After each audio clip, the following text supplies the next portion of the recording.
கொண்டக்கடலை பொரியல் வந்து இந்த மாதிரி செஞ்சு பாருங்கள். இது சப்பாத்தி, பூரிக்கு தொட்டு சாப்பிடவும் ரொம்ப நல்லாயிருக்கும். சாதத்து கூடயும் தொட்டு சாப்பிட்றதுக்கு நல்லாயிருக்கும். இது எப்படி செய்யலான்னு பார்ப்போம். ஃபஸ்ட்டு பேனில் கொஞ்சமாக எண்ணெய் சேர்த்துட்டு 1/2 டீஸ்பூன் வந்து பெருஞ்சீரகம் போட்டு நல்லா பொரிய விட்டுருங்க. பெருஞ்சீரகம் நல்லா பொரிஞ்சு வந்த பிறகு 1 டீஸ்பூன் இஞ்சி பூண்டு பேஸ்ட்டு போட்டு 1 நிமிஷம் நல்லா வதக்கிடலாம். இஞ்சி பூண்டு பேஸ்ட்டும் நல்லா வதங்கின பிறகு ஒரு பச்சை மிளகாவை வந்து 4ஆக வெட்டி சேர்த்துருக்கேன். அதையும் போட்டு வதக்கிடலாம். பச்சை மிளகாய் வதங்கி வந்த பிறகு 2 பெரிய வெங்காயம் நல்லா சின்னதாக வெட்டி இதில் சேர்த்துருங்க.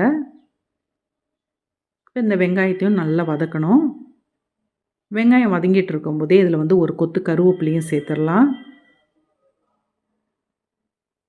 கருவேப்பிலையும் சேர்த்து இந்த வெங்காயத்தை வந்து நல்லா வதக்கிடணும். வெங்காயம் வந்து இந்த மாதிரி நல்ல கலர் மாறி வர வரைக்கும் வதக்கிக்கோங்க. இந்த டைமில் வந்து மஞ்சள் பொடி கொஞ்சம் சேர்த்துருங்க.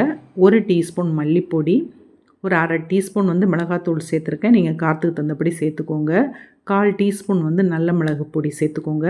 நல்ல மிளகு பொடி சேர்க்கும்போது டேஸ்ட்டு நல்லாயிருக்கும். உப்பு தேவையான அளவு இதெல்லாத்தையும் போட்டு 1 நிமிஷம் அந்த பொடி வாசனை போக நல்லா வதக்கி விட்டுடலாம். இனி இதில் வந்து தக்காளி சேர்க்கணும். நல்ல பழுத்த தக்காளியாக 2 தக்காளி அதை சின்னதாக வெட்டி போட்டு நல்லா வதக்கிடுங்க. தக்காளியும் நல்லா வதங்கி வரட்டு. தக்காளி நல்லா வதங்கி வந்த பிறகு 1 கப்பு கொண்டக்கடலையை வந்து நான் ஒரு 8 மணி நேரம் ஊற வச்சு குக்கரில் போட்டு நல்லா வேக வச்சுருந்தேன். அதை இதில் சேர்த்துடலாம். கொண்டக்கடலை வேக வச்ச தண்ணி ஒரு 1/4 கப்பு அது சேர்த்துருக்கேன். தண்ணி ரொம்ப நிறைய சேர்த்துறாதீங்க. 1/4 கப்பு சேர்த்தா போதும். இது எல்லாத்தையும் போட்டு நல்லா கலந்து விட்டுட்டு மூடி போட்டு மீடியம் ஃப்ளேமில் வச்சு ஒரு 5லேருந்து 10 நிமிஷம் நல்லா வேக விட்டுருங்க. அப்போ தான் அந்த கொண்டக்கடலையில் வந்து மசாலாலாம் நல்லா பிடிக்கும். இப்போ இந்த மாதிரி 10 நிமிஷம் ஆன பிறகு திறந்துட்டு ஒரு 1/2 டீஸ்பூன் சிக்கன் மசாலா இல்லைன்னா கரம் மசாலா சேர்த்துக்கோங்க. அதையும் போட்டு 1 நிமிஷம் நல்லா கிண்டி விட்டுடலாம். கடைசியில் வந்து ஒரு 3/4 டீஸ்பூன் வந்து நெய் சேர்த்துருக்கேன். கொத்தமல்லி இலை கொஞ்சம் சின்னதாக வெட்டி சேர்த்துடலாம். நெய் சேர்க்கும்போது பொரியல் டேஸ்ட்டு ரொம்ப நல்லாயிருக்கும்.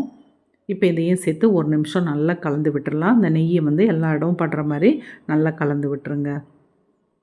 இப்போ வந்து அடுப்பை ஆஃப் ஆக்கிடலாம். பொரியல் வந்து ரெடி ஆகிட்டுது.